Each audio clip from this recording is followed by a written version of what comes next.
スリランカからインドに密入国した家族。இந்த வீட்டில் தான் நீங்கள் வாழ போறீங்க. இவர் தான் என் ஹஸ்பண்ட். இன்ஸ்பெக்டரா இருக்காரு. இவங்க தானா? எவ்வளோ சீக்கிரம் இந்த ஊர் தமிழ் நீங்கள் கற்றுக்கிறீங்களோ கற்றுங்க. கெரியா ஒரு வேலை தேடணும். ஏன் உன் தமிழ் வித்தியாசமா இருக்கு? உனக்கு இங்க வேலை இல்லை. போவலியா? என்ன பெரிய குணம். இந்த குணத்தால தான் இன்றைக்கு எல்லாத்தையும் எழுந்து இங்கே வந்து நிற்கிறோம்.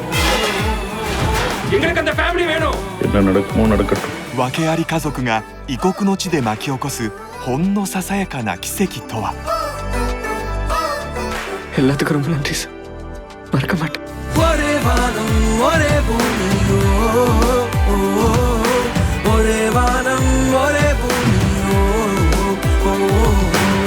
ツーリストファミリー